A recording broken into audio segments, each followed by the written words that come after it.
Hablando de personajes que no quieren ver, ¿por qué no hablamos de la ceguera intelectual de Guillermo Sheridan? Uno que ya es tu cliente de A Tiro por Viaje, mi querido maestro Ricardo Sevilla. Sí, querido Vicente, bueno, pues lo que sucede es que hay varias preguntas, muchísimas preguntas. Una de ellas es, ¿qué es lo que va a suceder en la UNAM?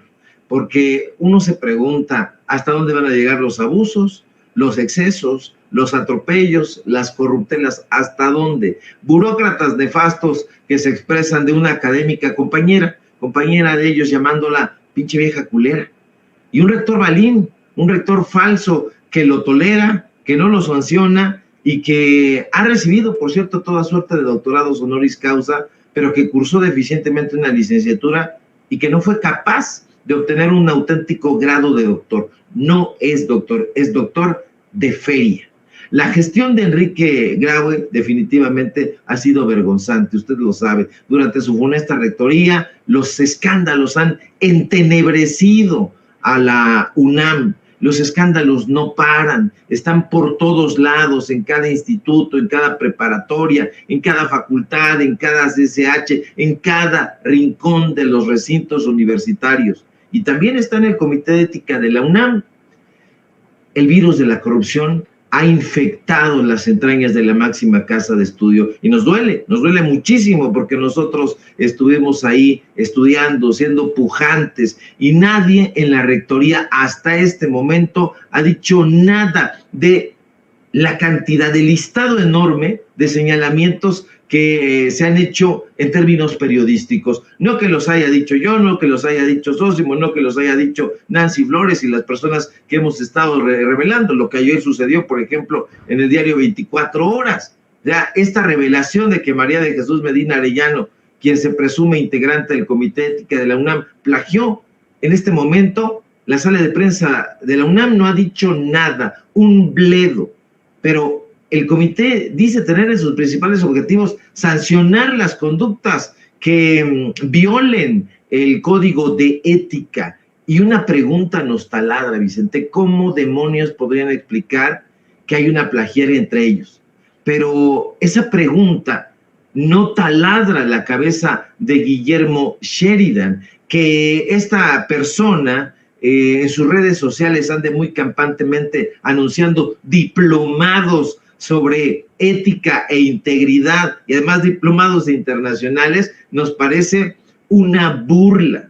Pero el cazador de plagiarios, este señor como lo denominan sus amigos de Letras Libres, no ha dicho nada. Este personaje que vive en Estados Unidos, que vive en Austin, que no da clases en la Facultad de Filosofía y Letras y que no se presenta en el Instituto de Investigaciones Filológicas, no ha dicho nada. Este clasista que ha dicho que el mexicano es violento, que es fanático, que es corrupto, que es ladrón, que es caprichoso, que es alcohólico, pensando quizá en él y en Calderón, no ha dicho nada. Y nosotros nos preguntamos, ¿qué está sucediendo con este, entre comillas, cazador de plagiarios?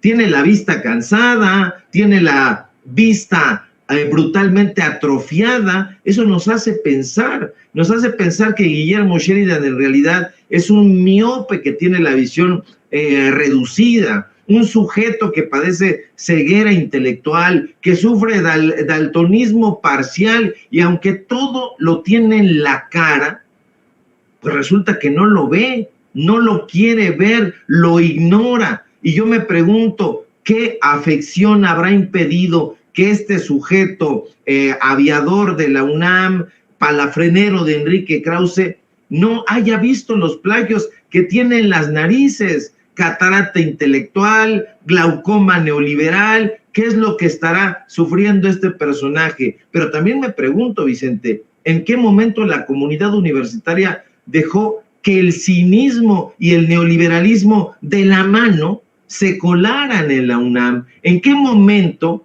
un oftalmólogo llega a la rectoría, se hace pasar por doctor, sin haber recorrido jamás la ruta académica y sin que nadie dijera nada, sin que nadie hasta este momento alce la voz?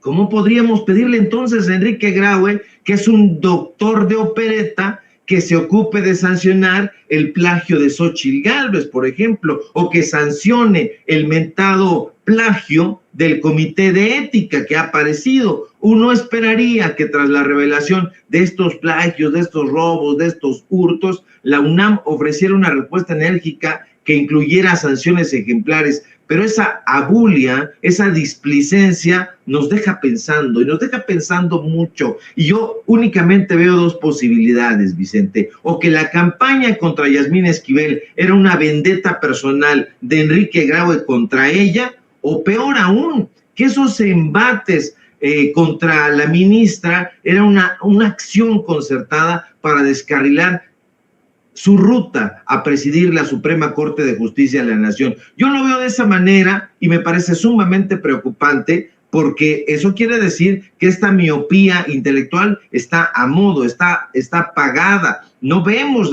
por ningún lado todas esas columnas firmadas por Aguilar Camín, por Carlos Marín, por Krause, Letras Libres, Nexos, El Universal, Latinus, El Financiero, etcétera, etcétera, hablando a propósito de estos plagios. Parece como si no hubiera sucedido. Afortunadamente hay estos medios de comunicación libres, independientes, donde se hacen investigaciones también que no quieren ser publicadas en la derecha, y nosotros vamos a seguir haciéndolo, Vicente, porque es necesario, pero también es necesario, y acaso desesperante, que la comunidad universitaria no esté alzando la voz. Le preguntábamos ayer a un profesor, ¿qué está sucediendo? ¿Por qué los profesores parecen minados, parecen alicaídos? ¿Por qué no alzan la voz? ¿Por qué los estudiantes no están organizados como en el movimiento de 1999-2000, cuando se fue a huelga la UNAM por el cambio de plan de estudios?